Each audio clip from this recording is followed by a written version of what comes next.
Hello दोस्तों, मैं अमित कुमार ओजस academy में आपका स्वागत करता हूं। दोस्तों, आज हम करंट अफेयर की क्लास शुरू कर रहे हैं जो सेक्शनल वाइज होगा।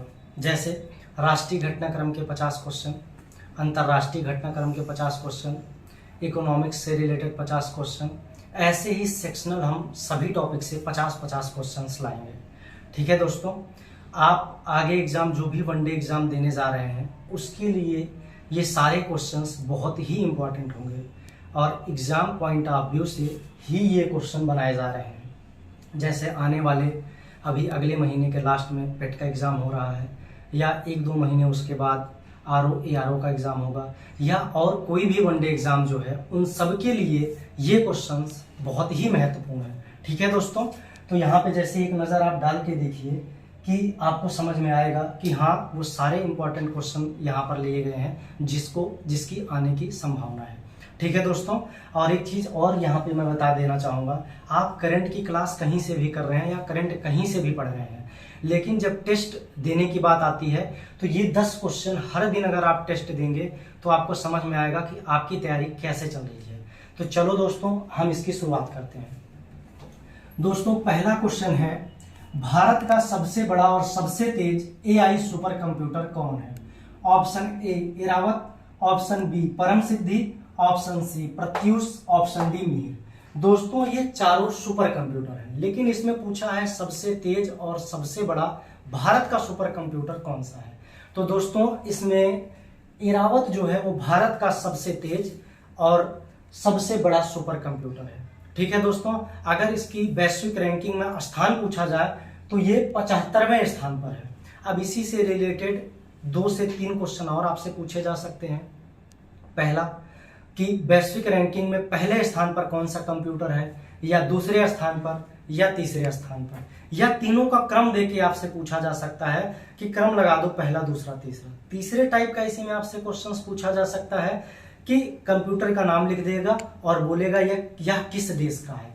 तो दोनों चीजें मैं आपको दोस्तों बताता हूं कि पहला जो है फ्रंटियर सुपर कंप्यूटर, जो वैश्विक रैंकिंग में प्रथम स्थान पर है, तो वो कौन सा कंप्यूटर है? फ्रंटियर। अब आपसे पूछा जाए यह किस देश का है, तो यह USA का है। ठीक है दोस्तों, दूसरे नंबर पर है फुगाकू। यह किस देश का है? जैसा कि नाम से ही समझ में आ रहा है, यह कहाँ का है? जापान का है। तीसरे जो सुपर कंप्यूटर का नाम है उसका नाम दोस्तों है लीमू। कहाँ का है? फिनलैंड का है। ठीक है दोस्तों, अब ये क्वेश्चंस जो मैंने आपको बताया एकदम आपके जबान पे होना चाहिए। कोई आपसे पूछे भारत का सुपर कंप्यूटर एरावत कौन से नंबर पे है? 75वें नंबर पे है। विश्व में प्रथम रैंक में कौन सा कंप्यूटर है? फ्रंटियर। कहाँ का है? USA का है। दूसरे स्थान पर फुगाकू। कहाँ का है? जापान का है। ऐसे ही आपसे तीसरा पूछे तो लीमू। कहाँ का है? फिनलैंड का है। तो ठीक है दोस्तों, आई होप आपको इससे रिलेटेड जो आपको मैंने 3-4 पॉइंट बताए वो आपको याद हो गए होंगे। अब हम नेक्स्ट क्वेश्चन पर चलते हैं। नेक्स्ट क्या है देखिए दोस्तों, संघाई सहयोग संगठन का 24वां शिखर सम्मेलन कहां पर प्रस्तावित है? तो जैसे आपने ये क्वेश्चन पढ़ा, आपके दिमाग में सबसे पहले ये आना चाहिए कि 24वां शिखर सम्मेलन होगा कब? तो दोस्तों, 24वां शिखर सम्मेलन 2024 में होगा। दूसरा क्वेश्चन, यह कहां पर होगा? तो कजाकिस्तान में होगा। कजाकिस्तान में कहां पर होगा? तो अस्ताना में होगा। ठीक है दोस्तों, अब जैसे ऑप्शन में दिया गया है कजाकिस्तान, उज्बेकिस्तान, तुर्कमेनिस्तान, किर्गिस्तान। ठीक है दोस्तों, तो ये चारों जो आपको दिया गया, मैंने आंसर आपको बता ही दिया है कि क्या है, कजाकिस्तान के अस्ताना में। अब यहाँ पे 2-3 पॉइंट दोस्तों संघाई सहयोग संगठन से रिलेटेड आपको याद रखने हैं। ऑप्शन की जरूरत यहाँ पर नहीं होनी चाहिए। पहला, संघाई सहयोग संगठन की स्थापना कब हुई? तो कब हुई दोस्तों? 2001 में। हाल फिलहाल में नया सदस्य कौन सा शामिल हुआ? तो उसको याद रखना है आपको, ईरान। तीसरा क्वेश्चन आपसे पूछा जाए कि 2023 की जो संघाई सहयोग संगठन की शिखर सम्मेलन हुआ वह कहां पर हुआ? तो दोस्तों, वह ऑनलाइन मोड पर हुआ, जिसकी अध्यक्षता हमारे भारत ने यानी PM नरेंद्र मोदी जी ने की। ठीक है दोस्तों, PM नरेंद्र मोदी की अध्यक्षता में ही ईरान को शामिल किया गया है। अगर आपसे ये पूछे क्या भारत भी इसमें शामिल है, तो एक तो मैंने अभी जैसे आपको बता दिया कि अध्यक्षता भारत ने किया, तो किसी भी संगठन की अध्यक्षता जनरली वही करता है जो उसका सदस्य होता है। तो इसका मतलब भारत इसका सदस्य है। तो हमारे पड़ोसी पाकिस्तान की भी बात कर लेते हैं, क्या वो भी शामिल है? तो जी हाँ दोस्तों, वो भी शामिल है, और दोनों को यानी भारत और पाकिस्तान को एक साथ ही 2017 में शामिल किया गया था। ठीक है दोस्तों, अब हम नेक्स्ट क्वेश्चन पर चलते हैं। तीसरा क्वेश्चन है, दुनिया की सबसे बड़ी ऑफिस बिल्डिंग किस देश में बनाई गई? अगर आपको ये क्वेश्चन आप पढ़े नहीं हैं और याद नहीं किए हैं, तो अगर आपको कंफ्यूजन है, आपने रिवीजन नहीं किया है, तो इसका आंसर या तो आप सऊदी अरब मारेंगे या तो चाइना मारेंगे। लेकिन इसका आंसर ना तो दोस्तों सऊदी अरब है और ना ही चाइना है। इसका आंसर क्या है दोस्तों? अपना प्यारा भारत देश। इसका आंसर क्या है? अपना प्यारा भारत देश। ठीक है दोस्तों, भारत में कहां पर, अगर आपसे पूछे, अभी ऐसे क्वेश्चन आपसे पूछा जा सकता है कि भारत में अभी हाल ही में दुनिया की सबसे बड़ी ऑफिस बिल्डिंग बनाई गई किस राज्य में? तो दोस्तों ये भी आपको याद रखना है, कहां पर बनाई गई? गुजरात में। अगर आपसे और अंदर जाके पूछा जाए कि गुजरात में किस शहर में की गई, तो आपको यह भी याद रखना है गुजरात के सूरत में की गई। आपसे एक क्वेश्चन और यहां पे पूछा जा सकता है कि इसका नाम क्या रखा गया है? तो इसका नाम आपको दोस्तों याद रखना है, इसका नाम रखा गया है डायमंड बोर्स। जैसे कि हम आपको यहां लिख देते हैं, समझ में नहीं आ रहा होगा तो डायमंड बोर्स, या इसको कभी कभी ऐसे बोल देते हैं सूरत डायमंड बोर्स। सूरत क्यों लगाते हैं? क्योंकि यह बिल्डिंग सूरत में ही बनी है। अगर आपसे एक क्वेश्चन इसी में और पूछे, इसके पहले विश्व की सबसे ऊंची ऑफिस बिल्डिंग कौन थी? तो अमेरिका की पेंटागन बिल्डिंग जो थी विश्व की सबसे ऊंची बिल्डिंग थी। लेकिन भारत में जब ये बिल्डिंग बन गई तो टॉप पे ये आ गई, और वो अब कितने पे चली गई? सेकंड पे।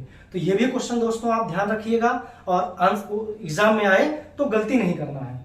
ठीक है, रट लेना है, याद कर लेना है, बिना ऑप्शंस के ये सारे क्वेश्चन आपको याद होने चाहिए। ठीक है दोस्तों, नेक्स्ट क्वेश्चन, इकामरा परियोजना की शुरुआत कहां पर की गई? तो इसमें दोस्तों या तो आपसे जो क्वेश्चन मैंने बनाया है या तो ये पूछ सकता है। दूसरा क्वेश्चन आपसे इसमें ये पूछ सकता है इकामरा परियोजना किससे संबंधित है। तीसरा क्वेश्चन, इसकी शुरुआत किसने की? तो ये तीनों क्वेश्चन आइए एक एक करके हम सॉल्व करते हैं। पहला जो हमने क्वेश्चन बनाया है उसी की बात कर लेते हैं। इकामरा परियोजना की शुरुआत कहां पर की गई दोस्तों? तो इकामरा परियोजना की शुरुआत उड़ीसा में की गई। दूसरा क्वेश्चन, किस लिए की गई इकामरा परियोजना की शुरुआत? तो यह मंदिर पुनर्विकास के लिए की गई। तो आपके दिमाग में एक क्वेश्चन दोस्तों यहां पर यह आना चाहिए कि क्या उड़ीसा के जितने मंदिर हैं सबके पुनर्विकास की बात कर रहा है, या कोई खास स्पेशल मंदिर परिषद के विकास की बात कर रहा है? तो दोस्तों किसी एक स्पेशल मंदिर के विकास की बात कर रहा है, और उस मंदिर परिसर का नाम क्या है? आपने पढ़ा होगा प्राचीन काल में लिंगराज, उड़ीसा का लिंगराज मंदिर। तो इसी के पुनर्विकास के लिए इकामरा परियोजना उड़ीसा के मुख्यमंत्री नवीन पटनायक जी द्वारा इसकी शुरुआत की गई। ठीक है दोस्तों, एकदम याद रख लेना है। 3 पॉइंट बताया। इकामरा परियोजना की शुरुआत उड़ीसा में की गई। किस लिए की गई? मंदिर पुनर्विकास के लिए। कौन से मंदिर के लिए? उड़ीसा का लिंगराज मंदिर के लिए। शुरुआत किसने की? उड़ीसा के सीएम नवीन पटनायक जी द्वारा। ये चारों ऑप्शन आपको एकदम याद होने चाहिए, ये चारों फैक्ट याद होने चाहिए। इकामरा परियोजना अगर आपके कहीं पढ़ रहे हैं, सामने दिखा, तो ये चारों पॉइंट आपके दिमाग में घूम जाना चाहिए। हाँ, एक पॉइंट ये है, एक पॉइंट ये है, एक पॉइंट ये है। ऐसे अगर आप पढ़ेंगे तो करंट में कभी क्वेश्चन आपका गलत नहीं होगा। अगर आप ये सोचेंगे ऑप्शन में आएगा तब हम एक टिक मारेंगे, तो कहीं ना कहीं लास्ट में इतना प्रेशर होता है, आप गलती करके चले आएंगे। लेकिन अगर आपको बिना ऑप्शन के याद है तो देखते ही आप समझ जाओगे हाँ ये है। ठीक है दोस्तों, क्वेश्चन नंबर 5 पे चलते हैं। अब क्वेश्चन नंबर 5 है, national sickle cell consultancy mission का उद्घाटन किस राज्य में किया गया? A option Uttar Pradesh, B option Bihar, C option Jharkhand, D option Madhya Pradesh. दोस्तों इसका आंसर अगर आप लोगों ने पढ़ा होगा तो लगा ही लिया होगा, और इसका आंसर क्या है? मध्य प्रदेश। तो इसका आंसर मध्य प्रदेश है। यहाँ पे दोस्तों एक क्वेश्चन आपसे और पूछा जा सकता है, जैसा कि अभी पैटर्न है जो पूछा जा रहा है, आपसे ये नहीं पूछता कौन सा राज्य, अब कहां पे शुरुआत हुई उसकी ये पूछता है। तो दोस्तों नेशनल सिकल सेल कंसल्टेंसी का जो शुरुआत हुई मध्य प्रदेश के शहडोल जिला में। शहडोल में आपको लिख देता हूं, याद रखिएगा, ये बहुत इंपॉर्टेंट है। शहडोल कहां शुरुआत की गई इसकी? शहडोल जिले में की गई। कहां पे? एमपी में शहडोल जिले में। अगर आपसे ये पूछा जाए इसको पूरी तरीके से खत्म करने की बात कब की गई है, तो इसको पूरी तरीके से खत्म करने की बात 2047 में की गई है। यानी भारत का लक्ष्य है इस मिशन के माध्यम से 2047 में पूरी तरीके से नेशनल सिकल सेल कंसल्टेंसी को पूरी तरीके से खत्म कर देना है। कब खत्म कर देना है? 2047 में। यहाँ पे मैंने आपको 3 चीजें बताई, वो आपको याद रखना होगा। पहला, शुरुआत कहाँ की गई? मध्य प्रदेश में। मध्य प्रदेश में कहाँ पर? शहडोल जिला में। इसको पूरी तरीके से खत्म करने की बात कब की गई है? तो 2047 में। लक्ष्य कौन सा है? 2047। ठीक है दोस्तों, नेक्स्ट क्वेश्चन चलते हैं। वर्ल्ड सिटीज कल्चर फोरम में शामिल होने वाला पहला भारतीय शहर कौन बना? पहला है अहमदाबाद, दूसरा है सूरत, तीसरा है बेंगलुरु और चौथा है भोपाल। इसका दोस्तों आप सबने मैगजीन में पढ़ा होगा, हमने भी इसको इसलिए लिख दिया क्योंकि ये बहुत ही इंपॉर्टेंट क्वेश्चन है। और इसका आंसर क्या है दोस्तों? बेंगलुरु। अगर इसकी देखा जाए वैश्विक रैंकिंग में कौन सा स्थान है, तो वैश्विक रैंकिंग में इसका स्थान 41वां है। ये आप याद रखना दोस्तों, ठीक है। नेक्स्ट क्वेश्चन की बात करें हम, तो नेक्स्ट क्वेश्चन है विश्व के पहले इफ्को नैनो डीएपी तरल का लोकार्पण कहां पर किया गया? यानी मैं आपको बता देता हूं ये पूछ क्या रहा है। तो विश्व के पहले, पूरे विश्व में पहला इफ्को नैनो डीएपी भारत ने लॉन्च किया। ये क्या है? एक उर्वरक है। कैसा उर्वरक है? ये तरल है, लिक्विड फॉर्म में है। जैसा यूरिया हमारा दानेदार होता है, आप देखोगे जो ग्रामीण पृष्ठभूमि से वो जानते होंगे कि यूरिया के बारे में जो डाला जाता है, लेकिन ये क्या होगा? तरल माध्यम में होगा। ठीक है दोस्तों, जिससे हमारी जमीन की उर्वरता बनी रहेगी और उस तरीके से नुकसान ना करे जिस तरीके से यूरिया का इस्तेमाल करके हमारे किसान भाई कर रहे हैं। ठीक है दोस्तों, तो इसकी शुरुआत कहां पर हुई? नई दिल्ली में। यहां पे आपसे 2 क्वेश्चन और आपसे पूछा जा सकता है कि इसकी शुरुआत किसने की? विश्व के पहले इफ्को नैनो डीएपी का लोकार्पण कहां पर किया गया? नई दिल्ली में किया गया। शुरुआत किसने की? इसका लोकार्पण किसने किया? तो अमित शाह जी के द्वारा किया गया। अब आपसे पेट का भी हाल फिलहाल में क्वेश्चन आने वाला, एग्जाम आने वाला है। यहाँ पे आप देखेंगे डायरेक्टली आपसे ये पूछ लेगा कि अमित शाह के अधीन अभी हाल फिलहाल में कौन सा मंत्रालय है, तो आपको बताना पड़ेगा गृह मंत्रालय भी इन्हीं के अधीन है और सहकारिता मंत्रालय भी इन्हीं के अधीन है। तो आपको यहाँ पे 3 क्वेश्चन मैंने बताया। पहला कि लोकार्पण कहाँ हुआ? नई दिल्ली में। किसने किया? अमित शाह जी द्वारा। ये अभी वर्तमान में क्या है? गृह मंत्री हैं और सहकारिता मंत्री हैं। ठीक है दोस्तों, अब नेक्स्ट क्वेश्चन पे हम चलते हैं। ये भी बहुत अच्छा क्वेश्चन है। न्यूनतम आय गारंटी विधेयक पेश करने वाला भारत का पहला राज्य कौन बना? ये एक मिसाल राजस्थान ने कायम की है न्यूनतम आय गारंटी विधेयक पेश करके। तो इसका आंसर दोस्तों क्या है? ए ऑप्शन है केरल, बी ऑप्शन है गोवा, सी ऑप्शन है राजस्थान, डी ऑप्शन है सिक्किम। तो इसका आंसर क्या है? राजस्थान। ठीक है दोस्तों, अब नेक्स्ट क्वेश्चन पे हम चलते हैं। नेक्स्ट क्वेश्चन क्या है? वीरता पुरस्कार पाने वाली भारतीय वायुसेना की पहली महिला अधिकारी कौन बनी? A option Deepika Mishra, B option Avani Chaturvedi, C option Sunita Narayan, D option Bhawana Kanth. दोस्तों इस क्वेश्चन को देखकर आप लोग आंसर या तो अवनी चतुर्वेदी मारेंगे या तो भावना कंठ मारेंगे। क्यों? क्योंकि अवनी चतुर्वेदी और भावना कंठ भी वायुसेना से, फाइटर जेट से या इन्हीं से रिलेटेड किसी चीज से जुड़ी हुई है। ठीक है, तो आप लोग पुराने न्यूज पढ़े हुए हो और आंसर आप या तो अवनी चतुर्वेदी मारोगे या तो भावना कंठ। लेकिन यहाँ पे ध्यान से पढ़िए, पूछा क्या है? वीरता पुरस्कार पाने वाली भारतीय वायुसेना की पहली महिला अधिकारी कौन बनी?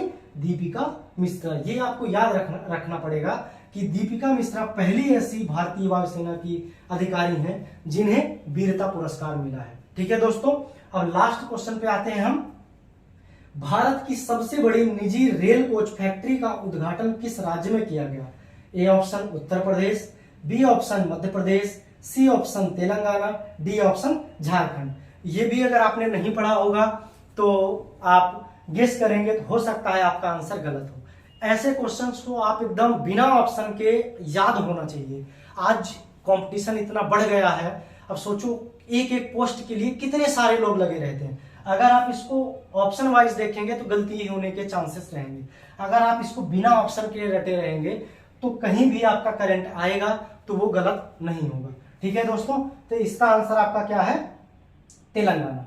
तो आपने जैसा 10 क्वेश्चन अभी हाल फिलहाल में अभी हमने आपको करवाया, आपको समझ में आ गया होगा कि ये 10 क्वेश्चन जो हमने लाए हुए हैं पिछले 1 साल के बहुत ही इंपॉर्टेंट क्वेश्चन है। अगर आप लोग सही से करंट की क्लास कर रहे होंगे या करंट की मैगजीन पढ़ रहे होंगे तो आपके समझ में आ गया होगा इन क्वेश्चन की इंपॉर्टेंस।